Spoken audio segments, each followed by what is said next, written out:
Smiles, everybody. Smiles. Yeah. Hello, and welcome to The Whole Loaf, a holistic approach to building healthy lives and strong relationships. I am with Deb Murray, a food stylist to the stars and author of 17 cookbooks, and my wife, Suzanne, of 28 years. I know, anyway. My wife of 28 years, yeah. And so, what are we doing tonight? Well, what we're doing tonight, Paul, is one thing that everyone on the planet has a problem with: getting dinner on the table. Getting dinner on a table. So we're going to be talking about planning. We're talking about planning. I'm going to show my technique that I think that people would benefit from with busy lifestyles.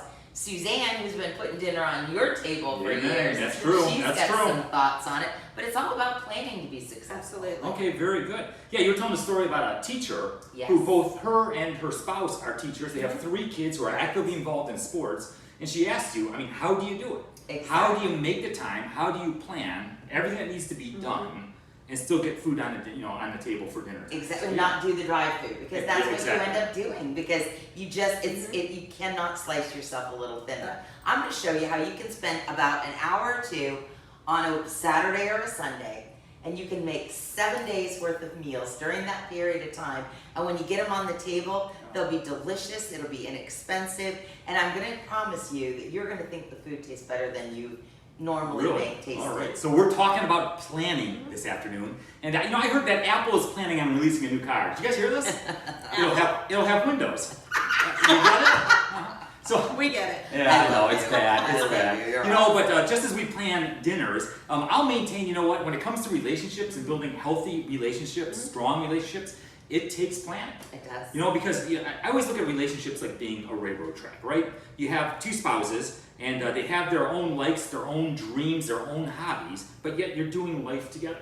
And so you got to live life parallel, right? You got to travel through life parallel, sharing each other's dreams, supporting each other, encouraging each other. But there's so much that if you tick off just even the slightest degree over a short period of time, before you know it, you're way out here. Right. And so just like planning dinner, all right, planning in relationships, you got to do it consciously. It takes time. It takes a conscious effort to plan. And so tonight, what I'm going to challenge you to do is research out of the University of Washington is showing if you do these 5 magic hours, is what they call it. It's a concerted, concentrated effort to make your relationship better. And it's just 5 hours a week, and I'm going to share with you what to do. But if you do these just 5 hours a week, you'll have a stronger, healthier relationship. All right, so what are you doing over here too?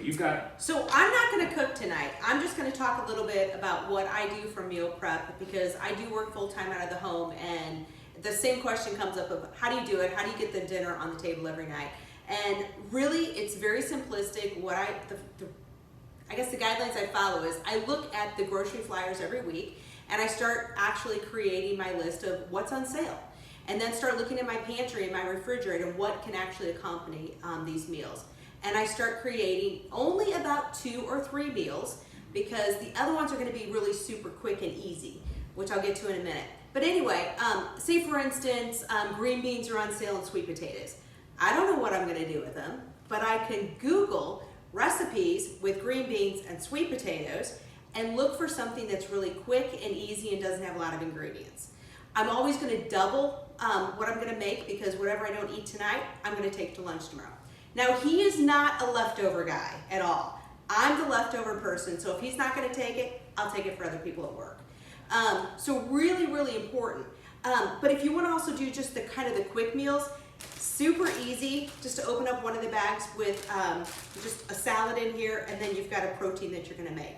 So I always buy in bulk. So if I'm going to buy hamburger, I'll buy it in 8 to 10 pounds. I'm going to always make it in hamburger patties. I know these are big hamburger patties, but we like big patties. So it makes it easy. So if I'm going to just make burgers that night, I'm going to pull 2 or 4 out, and they're already ready for me to cook. Same thing when it comes to the chicken. It's already in the baggie. It's frozen this way. So if I want to pull it out for dinner for the night for tonight, I would pull it out in the morning. Great marinade. Just mojo, super easy and quick. You can actually find it in the Latin section. Yeah, the Latin section of the grocery store. Just put it in the bag, close it, turn it a couple times. It makes a great meal. But just super duper easy. Even if you just get a rotisserie chicken when you're at the grocery store, and you can put it with so many other things. Cut up some fresh vegetables and saute them. But we're creatures of habit, and we need to get out of the rut and just try some new things. And there was a statistic out there that 37% of the people that cook only know 5 recipes in their head. But truly, they only make about 12 meals. And that's really pitiful. And they only actually try 1 new recipe every year. Yeah. Can you That's imagine? heartbreaking. I wouldn't, boring. and I wouldn't Google it. I'd go to one of Deb's cookbooks. I don't like it. I wouldn't Google nothing. Which All right, is I sure. just go. You know, I'm not a big leftover fan, as my wife said. But you know, I was planning on taking leftovers from the Right. party the other day. The Tampa Bay Rays were in the World Series, and I was going to take some leftovers home from the party, and all my plans were foiled. You get it? Come on, stay with me. We Stay got with it. me. All right. Real. So she was speaking of these little baggies. Okay, Right. this is what you're doing tonight, right? Okay, So, so I'm cooking in baggies. Okay, so what I'm challenging you, Suzanne, is I'm going to teach everyone sous vide. Sous vide is a method that's been used by culinary chefs for many, many, many, many years. And what it's doing is we've put our food into bags. We've seasoned our food. We enter them in raw. We're putting them in this water, and this machine, this wand, is circulating the water around the food at the temperature that I set it for. So what that means for you at home is if I had a larger container, I can cook 20 chicken breasts. Each and every one of the chicken breasts or pork chops or whatever type would have seasoning that you would like. For instance, this one, and I just used a freezer bag, not the vacuum seal bags. In this one, I like the herbes de Provence. I've got some rosemary in there. I have a lemon in here. I have zucchini. Now, all I'm going to do is I'll heat my fry pan Wednesday for a couple seconds, sear it, but it's cooked all the way through. I cooked at a very low temperature, so it's more tender. There's no shrinkage. But over here, I did Suzanne's vacuum seal bags. I did them with Montreal seasoning, so we can slice those up to put them on steaks. And here I did one for Paul that we can turn into chicken piccata in seconds. Good. So you can cook for the whole family. If you use the vacuum sealer, which we'll show later, what will end up happening is you can make 10 different meals all at once. And in the vacuum seal method, though, Paul, those will be good for 2 weeks, as long as it's not open to air. So basically, you just plan ahead. Basically, your protein, whether it's gonna be chicken or beef or fish, right? And then you either you put all the ingredients in the bag. Correct. You either vacuum seal it with your cute little handy vacuum sealer, or you can even use just a regular Freezer bags, yep. But you freezer want to bag. get the air out. That will be one of the. And I'll put the recipes up on the page so that you can see it. There are tons of books out there, and it is one of the books that I haven't written. But when we first started selling sous vide machines, they were $300, $400, $500. I bought one at Ollie's the other day for $30. $30. Isn't eating healthy and planning ahead and spending an hour at the front end to have a week's worth of delicious meals that the two of you will have more time for each other Yeah, with? well, exactly, and this is kind of a neat little machine here. So you set the temperature to the desired temp. In this case, it's 145. You stick it in there, it rotates the water, and it cooks it at a slow, low temperature until the meat is 145. Right, Is that and what it it'll is? keep it at that. Like, for instance, I set it for an hour, but if I didn't get to it for 2 hours, the temperature of the chicken doesn't go up to 190. Stays at It 145. keeps it at that temperature. Okay, yeah. For meal planning, for parties, if you want to cook everyone's steak to a perfect Okay, medium yeah. rare, but all you're going to do is you can smell the seasoning. I can smell it already, yep. beautiful. Mhm. So I'm going to put a little olive oil in here to make these beautiful brown. And it'll take probably all of 3 to 4 minutes. I'm not cooking it all the way through. I'm not cooking it rapidly. I'm getting tender, delicious food, better than you could get in a restaurant. And that's what you can do if you're a busy teacher with three kids and going all into the sports. Yeah, and this is one of the ways that restaurants, I mean, some of the For top Michelin line chefs. restaurants, actually prepare and cook their food. So it just takes a little bit of planning, just a little bit of time, right? It's a conscious effort, and you can eat healthy. You have some Precisely. delicious, healthy, well-cooked meals. And I'll maintain it's the same thing is true with relationships. If you just consciously make the effort, put a little time, energy, and effort into it, and you can have a Reap the stronger, harvest. healthier relationship. Yeah, you'll reap the harvest. And so here are the 5 things I want to encourage you to do, right? So these are the 5 magic hours, just 5 hours a week. If you put this concerted effort into it, I promise you, you're going to have stronger, healthier relationships. The first one is this, partings. Okay, when you and your spouse or you and your loved one, you part in the morning, okay, I want you to learn just one thing about their day. Okay, just before you leave, before you part ways, just learn one thing about their day. You know, maybe they have lunch with the boss that day, or maybe they have a doctor's appointment, or maybe they have a scheduled telephone call with a long-lost friend kind of thing. Okay, but learn one thing about their day before you leave. All right, and so that takes 2 minutes, 5 times, you know, during the working week, during working days. So that's a total of 10 minutes right there, right? That's all it is. So number 1, just learn one thing about their day. 2, reunions. Okay, so you go to work, you come home after a long day of work, and you engage in a stress-reducing conversation. Okay, so you gotta make time, right? This is, you're consciously setting aside time to have a stress-reducing conversation. It's simply this. So, like, what would you say in a stress-reducing? How was your day? Okay, perfect. Okay, I mean, that's all we're saying. It's like, how was your day? You know, Something and, light. Yeah. And it may not even be light. It might be heavy. I mean, you might have had a really rough day, right? And so you take turns. You share with each other how your day is. Remember, you don't give advice. You know, you don't give any unsolicited advice. Us guys, you know, we like to fix things. And so oftentimes we will like to give advice. Right. So you're just active listening, right? You're communicating the fact that you're listening. You're saying, ooh, that was, you know, that sounds like it was hard, or Right. that sounds exciting. You know, Yeah. so you got to show that genuine interest. Okay, you validate emotions. So if the other person is upset or excited, I mean, you need to validate it. Say, I can see that you're excited about this, or I know you're truly upset. You know, and you need to express affection. You know, and so, I mean, just holding each other, Right. or, and then, once again, you're on the same side. Right. So you don't take the other, you know, you don't take the boss's side, right? You stand up for your spouse. You take your spouse's side. And that's only about 20 minutes a day, right? And so now you're talking, 20 minutes a day, you know, 5 days a week, so now you're talking an hour and 40 minutes there. Okay, so those are the first 2 things, is partings and reunions. Okay, and just making sure you kind of have that time together. You know, it's kind of interesting. There's a thing called spillover.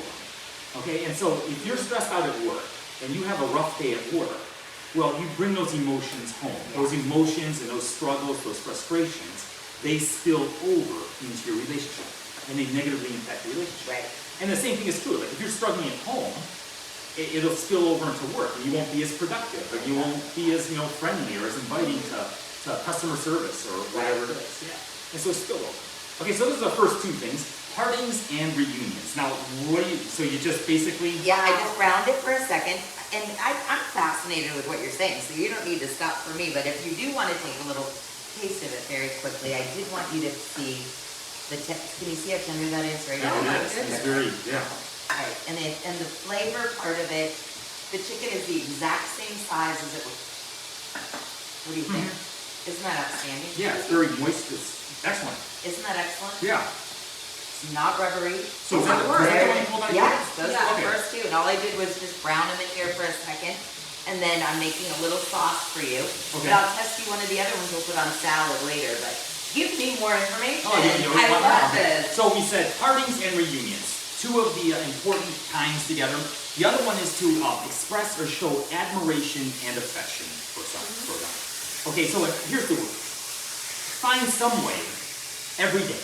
Okay, you find some way every day to communicate genuine affection and appreciation. Right. Okay, for your spouse or for your loved one. All right, and I mean, here's the challenge. Like every morning, I mean, you ever wake up grumpy in the morning? No, Yeah, not me. I let her sleep. But anyway, but it's like, you know, I mean, you can wake up and be in a bad mood, right? Oh yeah. Okay, and so to kind of train your mind, you know, this is almost like a cognitive technique. Start focusing on the positive. Yes. You know, what are you thankful for? You know, when you wake up in the morning, I mean, be thankful. Be thankful for your bed. Be thankful for your house, for your job, or you know, I mean, there's a million things that we can be thankful for. So start focusing on the positive and not the negative. All right, and so that's Great one way advice. that you can be more conscious of showing affection and appreciation for someone. And so to show appreciation, say, you know, you simply say it, right? You know, say, hey, job well done. You know, I'm so proud of you, or I love you, or you know, a great job with the kids, or whatever it is. But you show admiration and affection for that person. Okay, and then, or admiration and appreciation. Right. The next one is affection. Okay, now this is powerful. All right, you kiss, hold, grab, touch each other. Make sure you kiss each other before you go to sleep at night. Right? Okay, so one thing, if you got kids, that is a powerful modeling example for kids. It shows a strong, healthy relationship. But it also shows affection. All right, and when you kiss goodnight, before you go to sleep, that's one of those times you let go of those minor irritations. Okay, so often we replay stuff in our mind. So, lace your kisses with forgiveness. All right, and so that's like 5 minutes a day, right? 7 days a week, that's 35 minutes. Same thing with the admiration and the appreciation. That's 5 minutes a day, 7 days a week, that's 35 minutes. And then finally, go on a weekly date. Okay, once again, we get so caught up in the busyness of life. You've got to plan to go on a weekly date. If you want a strong, healthy relationship, just like you want good, healthy meals, if you want a strong, healthy relationship, you got to plan. You got to consciously, I love that, make an investment in it. Right. And so a weekly date. And all that is a relaxing, low-pressure way to stay connected. You don't have to discuss family issues, or you don't have to discuss finances. You just go out, and you don't have to spend a lot of money, but just go do something. A relaxing, low-pressure way that the two of you can stay connected. I agree. And that's 2 hours, one time a week. So when you add up the partings and the reunions, when you add up the admiration and appreciation, the affection, and in a weekly date, that's only 5 hours a week. So you see, it's just small little things that you can do, that if you consciously do them, if you plan and invest the time into them, your relationships can be stronger. And it becomes a habit, right? Yeah, oh yeah. Exactly. Yeah. I mean, the showing admiration and appreciation, I mean, if you're one of those people that focuses on the positive, and you start to do it, well then you automatically start to recognize more positive.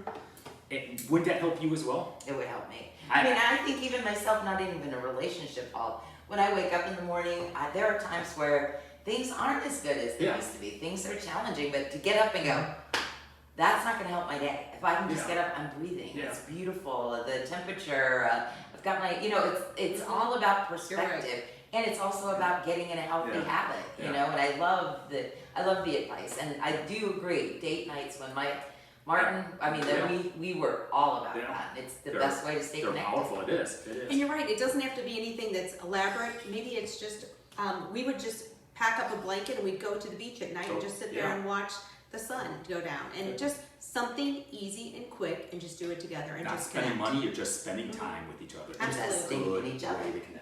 All right, so try to practice those 5 things.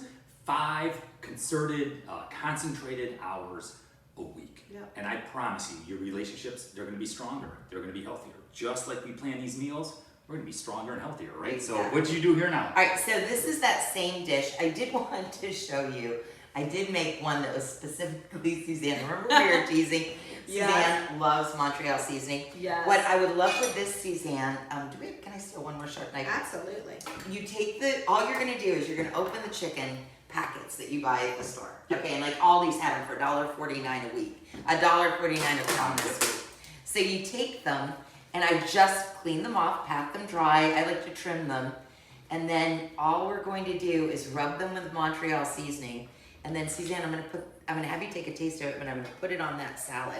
But without even searing it, I want you to taste this. Oh, wow. It's You saw it was like so tender.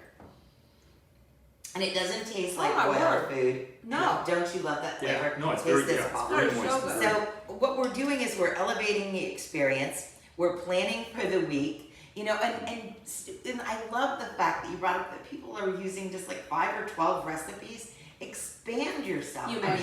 Make a commitment to maybe your partner would love to have a different kind of dish. Maybe that will that'll spice it up a little bit. A little spice on that food. But isn't that So, yeah, it is excellent. It is excellent. So, and I'd say you have all the greens, so you made a little salad over here, so you just cut it up, and you've got your salad with the cucumbers and the onions and tomatoes and stuff. But it could be a bag like Suzanne had. Like we could literally, you and Suzanne could spend an hour after church on Sunday and again, it doesn't have to be a side vessel. Yeah. You can get a big plastic Lexan. It can do a huge area. I usually use like a little clip to hold it there, and I'll put foil on the top, but I highly recommend look into sous vide. When you see them marked down, it's worth the investment. The little bit of time you're going to spend, like Paul's saying, the 5 hours you invest in the relationship, the better your relationship. The few hours you spend one day a week will help you eat like a king, and you're gonna eat healthier. You're not gonna do like you and I were talking about, garbage mouthing. You Yeah. come home starving and you're eating Yeah, chips, sorry. trying to figure out what to eat. That's Yes. how we That's go it, yeah. awry. That's when we go, yep. Or That's when planning. we eat the poor stuff, exactly. So what's this called, this machine? It's called a sous vide. Okay, a sous Sous vide, vide. all right. You know, hey, I just heard that a huge oil company was planning on using insect urine as an alternative source of fuel. I mean, have you seen this? It was all over the news the other day. All right, this large company was going to use insect urine as a source of alternative fuel. I think it was BP. I can't have you tell me the jokes anymore before we go on because he's hysterical. That's what I think it was BP. That's what I How are they anyway. going to get that out? Yeah, I don't know. I have no idea. Anyway, yep. Hey, all the recipes are online. We've got it right there at oursaviorfl.org. We want to thank you for joining us. You have a great day. God bless and live love. You're so damn funny, Paul. Oh my gosh. You can't tell I'm us gonna try anymore. it. No.